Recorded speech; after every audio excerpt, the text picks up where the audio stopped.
Hello, my dear students. The topic which we are going to start today is profit prior to incorporation. And let me tell you, this topic is really very easy topic as far as corporate accounting subject is concerned. The only thing you need to know is very few things about calculation of various things. And in case you are able to know that, the things becomes really very easy for you. So how about we'll go with that. Let's take an example. For example, there are three persons A, B and C and they wish to start a new business. They wish to start a company. And we know that companies in India are governed under Indian Companies Act 2013 rules. So now, as of now, they don't have any company, but they are having the idea of having a company, so they will be called as promoters of the company. But the point here in this chapter is that they are not starting the company from zero. They are taking over any of other existing business which was already running business, and they wish to now purchase it and transfer it into a company. Okay, so in this chapter you will be taking care of three important dates.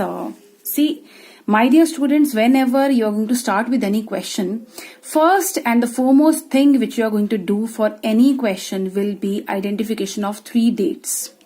One is date of acquisition, second is date of incorporation, and third is date of closing of financial year.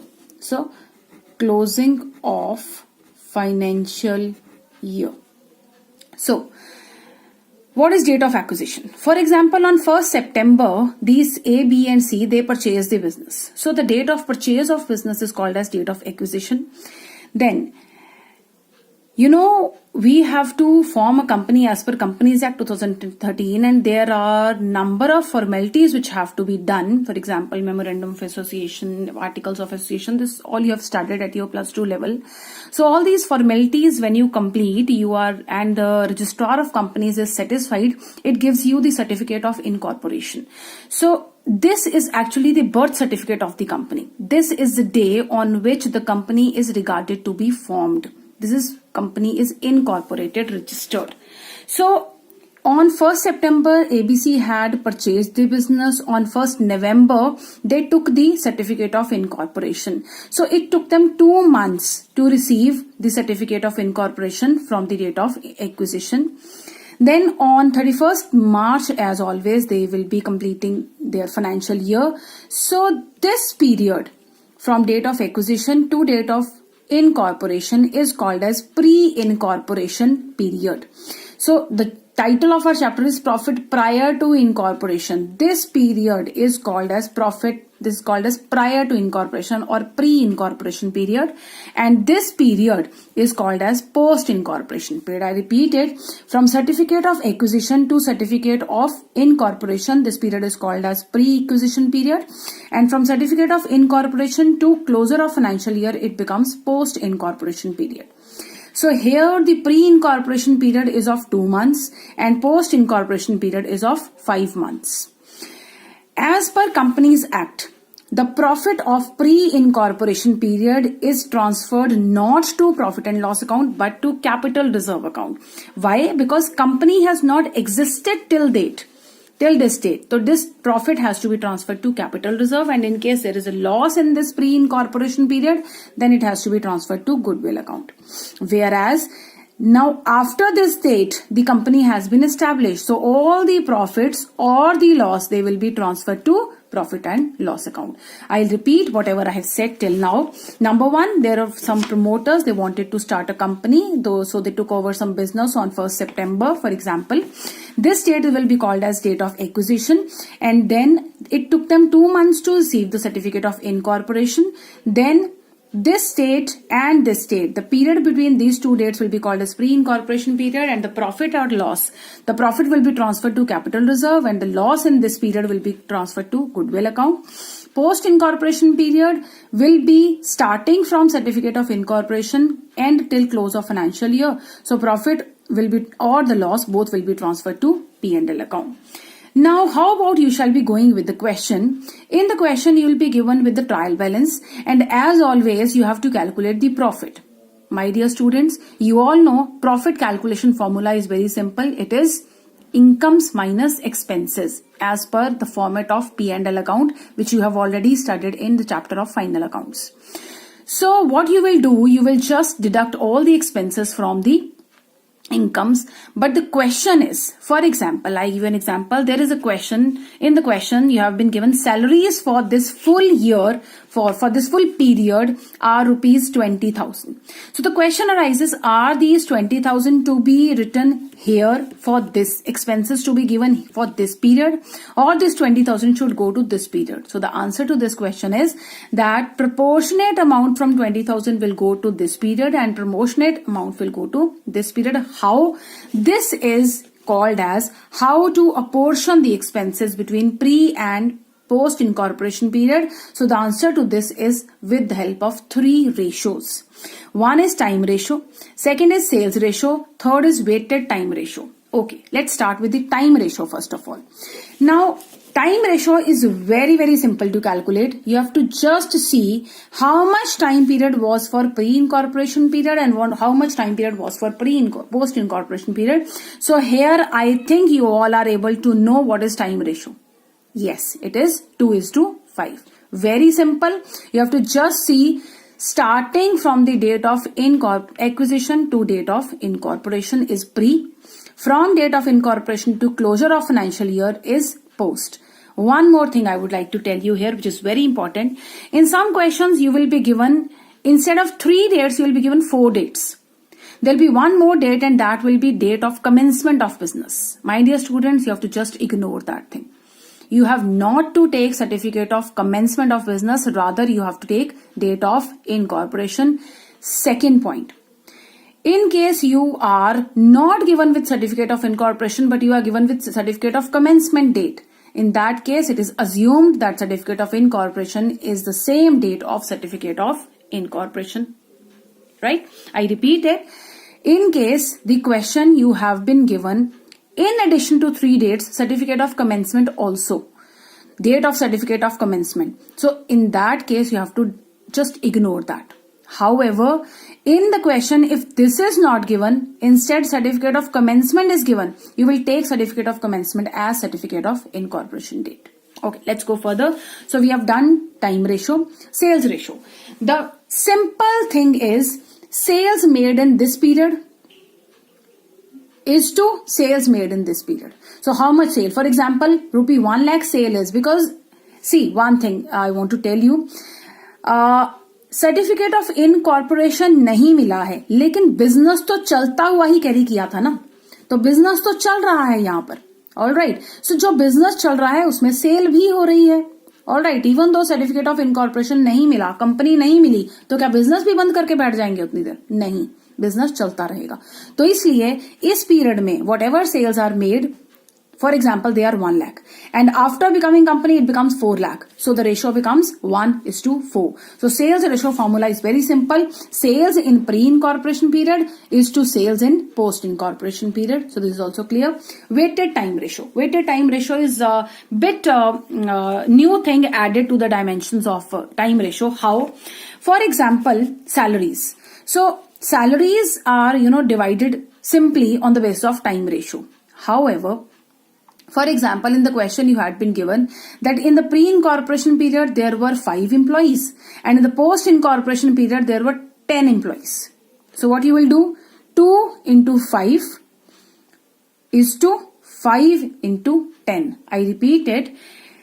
If you have been only given salaries, so you will just do, for example, salaries are 20,000. So you will divide the 20,000 into 2 parts. 2:5 की ratio में आप उसको divide कर देंगे. Clear? Second, अगर question में आपको कुछ और डायमेंशन भी बताई हो विद रिस्पेक्ट टू सैलरीज, अब सैलरीज हम किनको देते हैं? एम्प्लॉइज को देते हैं.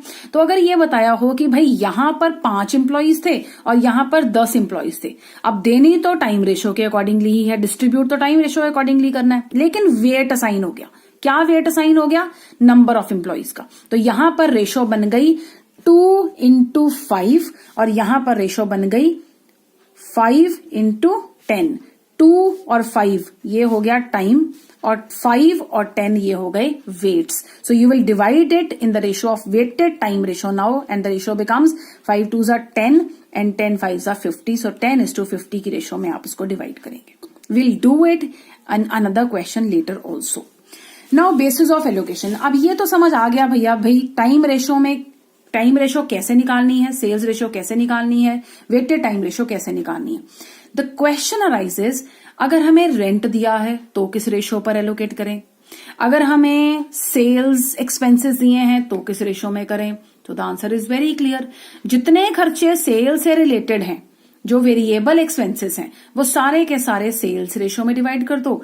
जितने सारे फिक्स्ड एक्सपेंडिचर हैं जो सेल के बढ़ने या कम होने से इफेक्ट नहीं होते, those all expenses will be divided into time ratio. Let's see here in the table.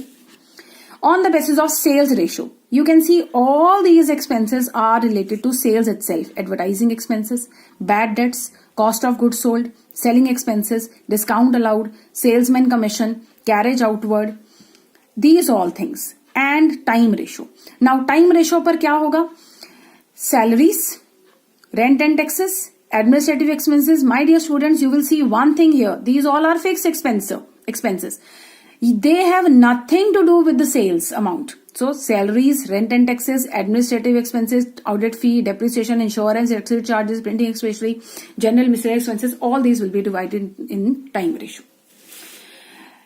Now there are fewer expenses which will all the expenses will either go to post-incorporation and some of them will go to pre-incorporation. For example, you tell me if the company has not been formed till this point, company was not formed, and you are given director's fees.